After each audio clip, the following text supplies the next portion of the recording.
ಈ ಸಭೆಯ ಸಾನ್ನಿಧ್ಯವನ್ನು ವಹಿಸಿರ್ತಕ್ಕಂಥ ಶಿವಮೂರ್ತಿ ಮಹಾಶಿವ ಸ್ವಾಮಿಗಳಲ್ಲಿ ನಮಸ್ಕರಿಸಿ, ಅದೇ ರೀತಿ ಪಂಡಿತಾರಾಧ್ಯ ಸ್ವಾಮಿಗಳಲ್ಲೂ ಕೂಡ ನಮಸ್ಕರಿಸಿ, ಹಾಗೂ ಇತರ ಎಲ್ಲ ಗಣ್ಯರೇ ಮತ್ತು ಇಲ್ಲಿಂದಿರ್ತಕ್ಕಂಥ ಎಲ್ಲ ಮಾನವರೇ, ಮಹಿಳೆಯರೇ ಮತ್ತು ಮಾಧ್ಯಮರೇ, ಮಿತ್ರರೇ, ಇವತ್ತು ಒಂದು ತಿಂಗಳ ಕೆಳಗೆ ಪಂಡಿತಾರಾಧ್ಯ ಸ್ವಾಮಿಗಳು ಫೋನ್ ಮಾಡಿದರು. ನಾವು 5ನೇ ತಾರೀಕು ಈ ಒಂದು ಶಾಮನೂರು ಶಿವಶಂಕರಪ್ಪ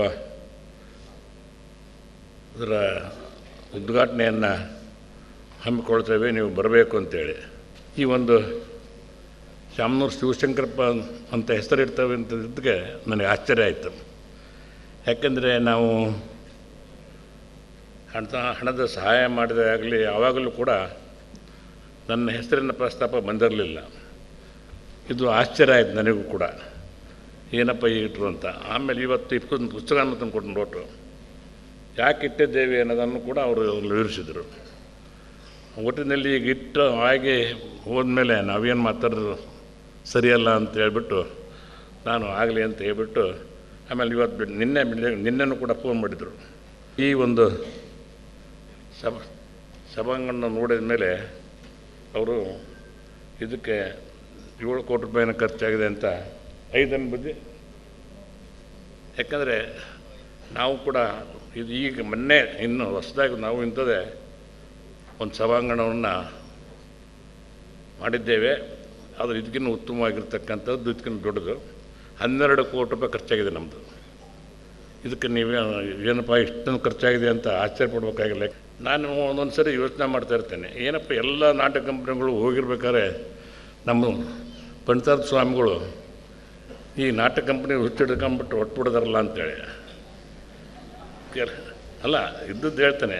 ಆಮೇಲೆ ಅಲ್ಲಿ ಬಂದು ಎಲ್ಲ ಕಡೆಗೂ ಇವತ್ತು ಬಂದು ಬಸ್ನಲ್ಲಿ ಬಂದು ದಾವಣಗೆರೆಯಲ್ಲಿ ಮತ್ತು ಇತರೆ ದೊಡ್ಡ ದೊಡ್ಡ ಪಟ್ಟಣಗಳಲ್ಲಿ ಅವ್ರ ನಾಟಕವನ್ನು ನಾನು ನೋಡಿದ ಮೇಲೆ ಇಲ್ಲ ಚೆನ್ನಾಗಿ ಇಂಥ ಸಣ್ಣ ಹಳ್ಳಿಯಲ್ಲಿ ಆದರೂ ಕೂಡ ಒಳ್ಳೆಯ ಉತ್ತಮ ಕಲಾವಿದರನ್ನು ತಯಾರು ಮಾಡಿದ್ದಾರೆ ಅಂತಕ್ಕಂಥ ಅಭಿಮಾನ ಕೂಡ ಇಲ್ಲಿ ಆಗುತ್ತೆ. ಒಳ್ಳೆಯ ಕಲಾಭಿಮಾನಿಗಳನ್ನ ಇವತ್ತು ನಾವು ನೋಡ್ತಾ ಇದ್ದೇವೆ. ಅದೇ ರೀತಿ ಒಳ್ಳೆಯ ಸಂಗೀತಗಾರನ್ನು ಕೂಡ ನೋಡ್ತಾ ಇದ್ದೇವೆ. ಈ ರೀತಿ ಒಳ್ಳೆಯ ಉತ್ತಮ ರೀತಿಯಲ್ಲಿ ಇವತ್ತಿನ ದಿವಸ ಈ ನಾಟಕಗಳನ್ನು ಮಾಡಿ ಎಲ್ಲ ಕಡೆಗೂ ಕೂಡ ಇಡೀ ಕರ್ನಾಟಕದಲ್ಲಿ ಒಂದೆಲ್ಲ ಇಂಡಿಯಾ ದೇಶದಲ್ಲಿಯೇ ಇವತ್ತು ಪಂಡಿತಾರಾಧ್ಯ ಸ್ವಾಮಿಗಳ ಹೆಸರು ಅಚ್ಚಳಿದೆ ಅಂತೆ ಆಗಿದೆ ಅಂತ ಹೇಳಿದ್ರೆ ತಪ್ಪಾಗಲಾರದು.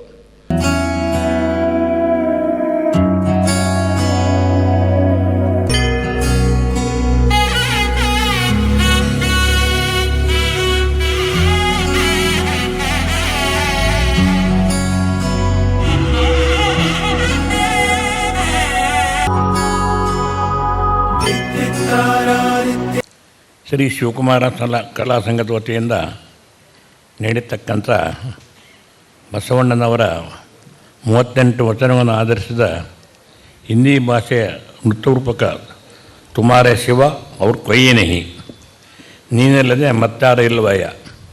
ಈ ಸಮಾರಂಭದ ಸಾನ್ನಿಧ್ಯ ವಹಿಸಿರ್ತಕ್ಕಂಥ ಸಾಣೆಹಳ್ಳಿ ಪಂಡಿತಾರಾಧ್ಯ ಸ್ವಾಮಿಗಳಲ್ಲಿ ನಮಸ್ಕರಿಸಿ, ಬಸವಣ್ಣನವರ ವಚನಗಳು ಎಲ್ಲ ಕಡೆಯೂ ಪ್ರಸಿದ್ಧವಾಗಿದೆ, ಅದರಲ್ಲಿ ಯಾವುದೇ ಒಂದು ಅನುಮಾನ ಇಲ್ಲ. ಈಗ ಅಂಗೈಯಲ್ಲಿ ಹಿಡಿದು ಶಿವನ ಪೂಜೆಯನ್ನು ಯಾರು ಮಾಡ್ತಾರೋ ಅವರೆಲ್ಲ ಲಿಂಗಾಯತು ಅಂತಕ್ಕಂಥ ಒಂದು ಭಾಷೆ ಇದೆ. ಮತ್ತು ಬಸವಣ್ಣವರು ಯಾವಾಗಲೂ ಕೂಡ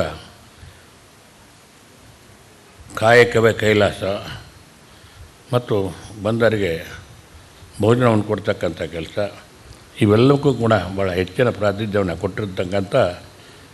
ಕೊಟ್ಟಿದ್ದನ್ನು ನಾವೆಲ್ಲ ನೋಡ್ತಾ ಇದ್ದೇವೆ.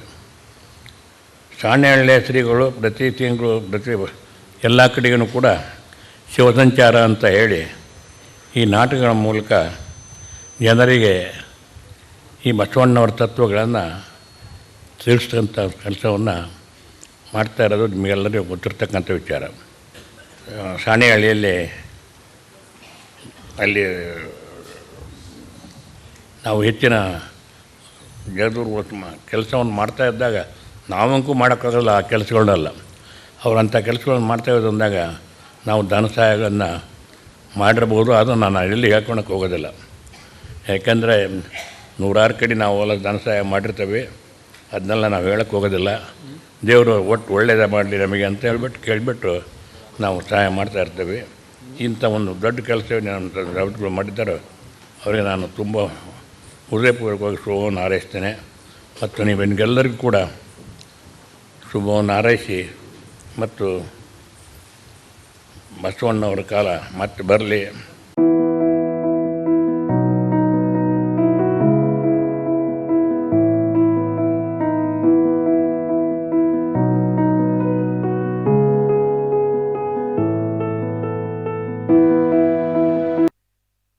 ನಾಟಕೋತ್ಸವ, ರಾಷ್ಟ್ರೀಯ ನಾಟಕೋತ್ಸವ ಇವತ್ತು ಅದನ್ನು ಸಾಣೆಹಳ್ಳಿಗೆ ಬಂದರೆ ಆ ನಾಟಕೋತ್ಸವದ ಸವಿಯನ್ನು ಸವಿಯಲಿಕ್ಕೆ 2 ಕಣ್ಣುಗಳು ಸಾಲದಾಗಿ ಅಷ್ಟೊಂದು ಮಧುರವಾಗಿರ್ತಕ್ಕಂಥ ಕೆಲಸವನ್ನು ನಮ್ಮ ಪಂಡಿತಾದ ಸ್ವಾಮಿಗಳು ನಡೆಸ್ತಾ ಇರೋದು ನಮಗೆಲ್ಲ ಭಾಳ ಒಳ್ಳೆಯ ಖುಷಿಯನ್ನು ತಂದಿರ್ತಕ್ಕಂಥ ಕೆಲಸ ಅಂತ ಹೇಳಿದರೆ ತಪ್ಪಾಗಲಾರದು.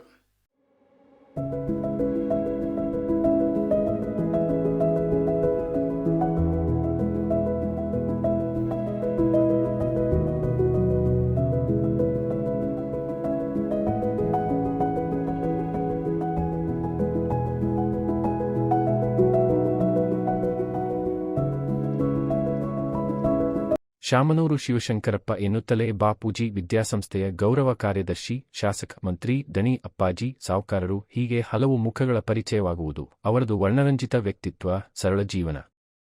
ದೊಡ್ಡವರು ಸಣ್ಣವರು, ವಿದ್ಯಾವಂತರು ಅವಿದ್ಯಾವಂತರು, ಬಡವರು ಶ್ರೀಮಂತರು, ಆ ಜಾತಿ ಈ ಜಾತಿ, ಹೆಣ್ಣು ಗಂಡು ಎನ್ನದೆ ಎಲ್ಲರ ಜತೆ ಸಮಾನವಾಗಿ ಬೆರೆಯುತ್ತಿದ್ದವರು. ಸಾಧು ಜನಾಂಗದಲ್ಲಿ ಜನ್ಮ ತಾಳಿದ್ದರೂ ಜಾತ್ಯತೀತವಾಗಿ ಬಾಳಿದವರು. ಯಾರು ಬೇಕಾದರೂ ಅವರನ್ನು ಸುಲಭವಾಗಿ ಕಾಣಬಹುದಿತ್ತು. ತಮ್ಮ ವಿರೋಧಿಗಳನ್ನು ಸಹ ಗೌರವಿಸುವ ಗುಣವಿತ್ತು. ಯಾರನ್ನೂ ಅವಮಾನಿಸುವ ಸ್ವಭಾವ ಅವರದಾಗಿರಲಿಲ್ಲ. ಇದಕ್ಕೆ ಒಂದು ಉದಾಹರಣೆ ಇತ್ತೀಚೆಗೆ ಕೇಳಿದ್ದು. ಲಂಕೇಶ್ ಪತ್ರಿಕೆ ತುಂಬಾ ಪ್ರಭಾವಶಾಲಿಯಾಗಿದ್ದ ಕಾಲ. ಲಂಕೇಶ್ ಪತ್ರಿಕೆಯಲ್ಲಿ ಹಲವು ಶ್ರೀಮಂತ ಕುಳಗಳ ಬಗ್ಗೆ ಕಟು ವಿಮರ್ಶೆ ಬರುತ್ತಿತ್ತು. ಶಾಮನೂರು ಶಿವಶಂಕರಪ್ಪನವರ ಬಗ್ಗೆಯೂ ಹಗುರವಾಗಿ ವರದಿ ಮಾಡಿದ್ದರಂತೆ. ಅಂಥ ಟೀಕೆ ಟಿಪ್ಪಣಿಗಳಿಂದ ತಲೆ ಕೆಡಿಸಿಕೊಳ್ಳುವ, ಟೀಕಿಸಿದವರ ವಿರುದ್ಧ ಕತ್ತಿ ಮಸೆಯುವ ಸ್ವಭಾವ ಶಿವಶಂಕರಪ್ಪನವರದ್ದಾಗಿರಲಿಲ್ಲ. ಅವರೊಮ್ಮೆ ನೇರವಾಗಿ ಲಂಕೇಶ್ ಪತ್ರಿಕೆಯ ಕಚೇರಿಗೆ ಹೋಗಿದ್ದರಂತೆ. ಅವರನ್ನು ನೋಡಿ ಲಂಕೇಶ್ ಅವರಿಗೆ ಆಶ್ಚರ್ಯ, ಗೌರವದಿಂದಲೇ ಸ್ವಾಗತಿಸಿ ಆತಿಥ್ಯ ಮಾಡಿದರಂತೆ. ಶಿವಶಂಕರಪ್ಪನವರು ಒಂದು ಹಣ್ಣಿನ ಪುಟ್ಟಿ, ಬೆಳ್ಳಿ ತಟ್ಟೆ, ಲೋಟ ಮತ್ತು ತಮ್ಮ ಮಗನ ಮದುವೆ ಆಮಂತ್ರಣ ಪತ್ರಿಕೆ ಕೊಟ್ಟರಂತೆ. ಲಂಕೇಶ್ ಆಹ್ವಾನ ಪತ್ರಿಕೆ ಪಡೆದು ಬೆಳ್ಳಿ ತಟ್ಟೆ, ಲೋಟ ವಾಪಸ್ ಕೊಟ್ಟು, ನಾನು ಯಾವ ಗಿಫ್ಟ್ ತೆಗೆದುಕೊಳ್ಳುವುದಿಲ್ಲ ಎಂದರಂತೆ.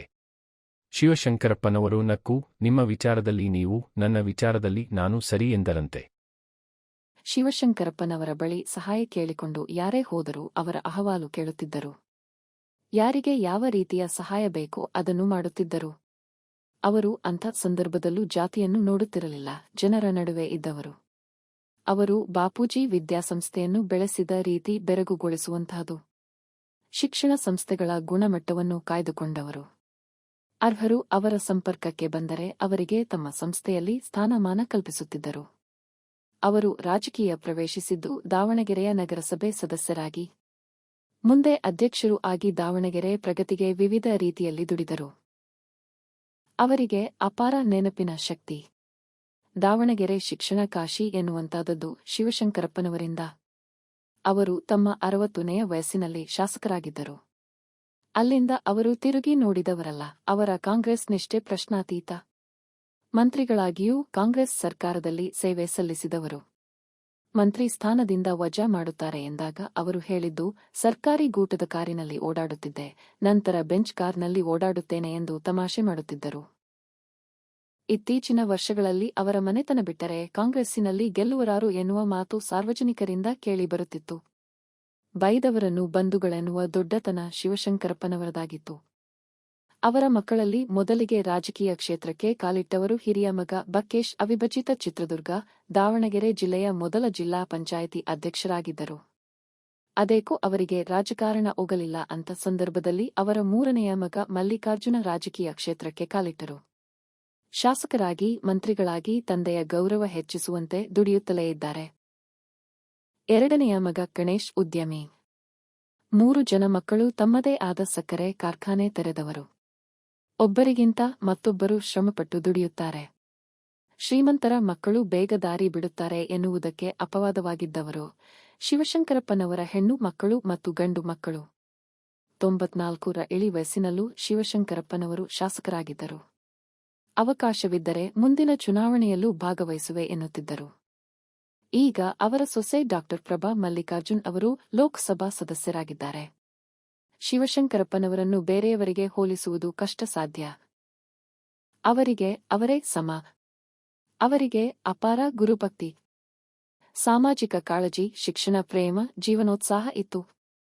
ಅಂಥವರ ಅಗಲುವಿಕೆ ಕೇವಲ ಬಾಪೂಜಿ ವಿದ್ಯಾಸಂಸ್ಥೆ ಅವರ ಮನೆತನಕ್ಕೆ ಮಾತ್ರವಲ್ಲ, ಸಮಾಜಕ್ಕೆ ತುಂಬಲಾರದ ನಷ್ಟ ಎಂದರೆ ಅತಿಶಯೋಕ್ತಿಯೇನಲ್ಲ. ಅವರ ಸ್ಮರಣೆಯ ಹಿನ್ನೆಲೆಯಲ್ಲಿ ಈ ಪುಟ್ಟ ಸಾಕ್ಷ್ಯಚಿತ್ರ.